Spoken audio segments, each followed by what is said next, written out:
Good morning, class 11th student. Today we will complete thermal expansion topic. So we know what is thermal expansion. Almost all solid, liquid and gases are expands on heating. The increase in the size of body when it is heated is called thermal expansion, and there are different types of thermal expansion: linear, volume and area expansion. Linear expansion we already know, and today we will continue volume expansion. What is volume expansion?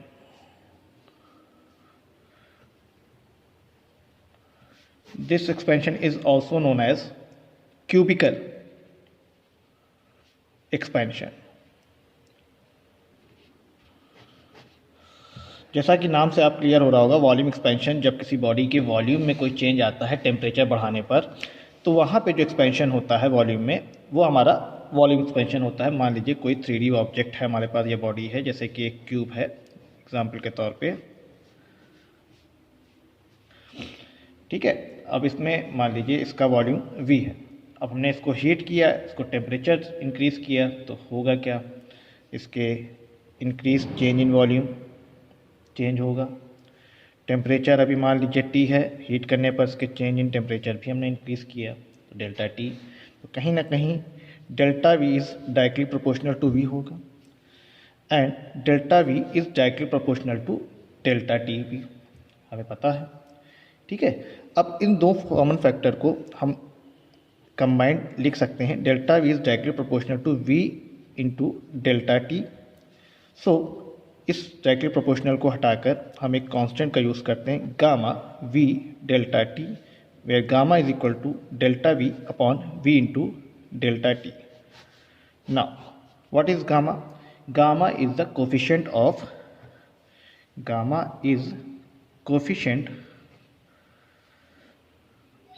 Of volume expansion.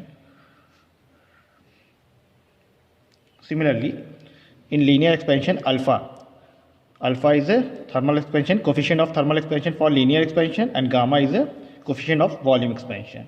Okay, now and the unit of gamma is also per degree Celsius. Now if you define gamma, then you can say that gamma is increase in volume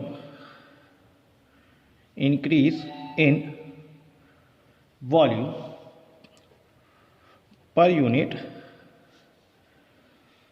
rise in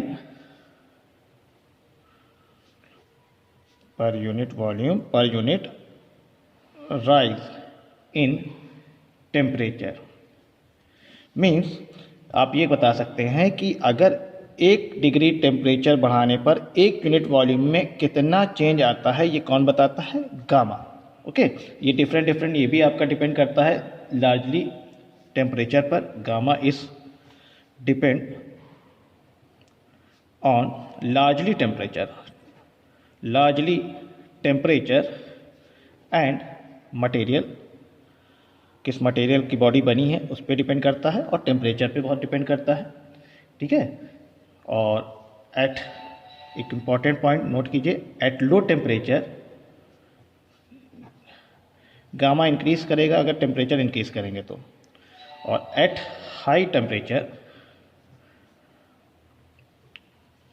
gamma temperature जितना आप बढ़ाते जाएंगे, एक temperature high temperature पे gamma हमारा constant हो जाता है.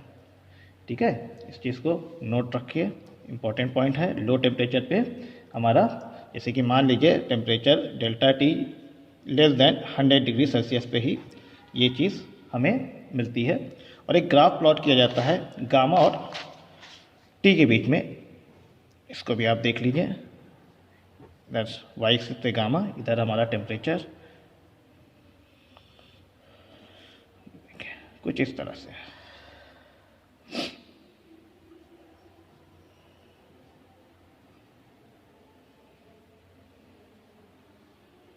अभी टेम्परेचर हमारा 200 है, यहाँ पे 500 केल्विन की बात कर लीजिए या सेल्सियस जो भी है. ठीक है,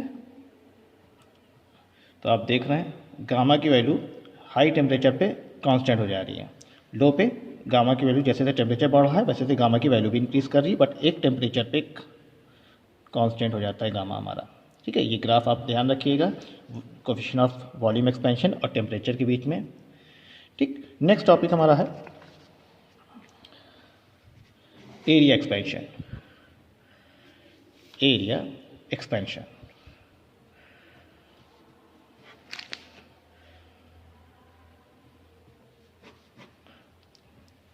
जिसे हम लोग सुपरफिशियल एक्सपेंशन भी बोलते हैं। यहाँ पे एरिया की बात कहते हैं। मान लीजिए एक 2 डायमेंशनल बॉडी है हमारे पास, उसका एरिया हम देखते हैं, और एरिया में जो चेंजेस आता है टेम्परेचर बढ़ाने पर, वहाँ पे जो हमें मिलता है वो एरिया एक्सपेंशन या कोएफिशिएंट ऑफ एरिया एक्सपेंशन मिलता है। जैसे कि एग्जांपल के तौर पे मान लीजिए यहाँ पे लेंथ है, ठीक है, एक बॉडी है हमारे पास जिसकी लेंथ एल साइड दी गई है।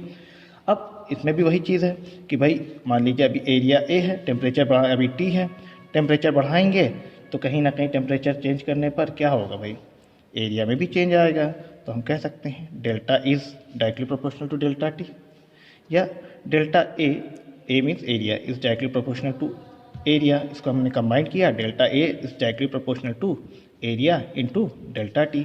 अब इस प्रोपोर्शनलिटी को हटाकर एक कांस्टेंट का यूज़ करेंगे beta A into delta T, तो बीटा इज इक्वल टू मिल जाएगा हमारे पास delta A upon A into delta T. अब यहाँ से हमें बीटा मिला, तो बीटा क्या है यहाँ पे, beta is a coefficient of area expansion. Area expansion इसकी भी यूनिट वही है, यूनिट क्या होगी वही पर डिग्री सेल्सियस। ठीक है, तो अब देखिए हमें यहाँ पे 3 फैक्टर मिले हैं, एक मिला हमें अल्फ़ा, बीटा एंड गामा। ये 3 फैक्टर में सिमिलरिटीज़ यही है कि तीनों ही हमारा कोएफिशिएंट ऑफ थर्मल एक्सपेंशन है। अल्फ़ा है coefficient of thermal expansion for linear expansion, beta है कोएफिशिएंट ऑफ सुपरफिशियल या area expansion, and gamma is the area coefficient of volume expansion. ठीक है, अब ये चीज़ें हमें पता है, ये सभी हमारी इनकी यूनिट सेम होती है। ये मेनली टेम्परेचर और मटेरियल ऑफ बॉडी पे डिपेंड करते हैं। और लास्ट चीज़, नेक्स्ट हम लोग कल देखेंगे alpha beta and alpha gamma के बीच का रिलेशन पढ़ेंगे, जो कि बहुत इंपॉर्टेंट है हमारे बोर्ड एग्जाम के पॉइंट ऑफ व्यू से and competition point of view. Thank you.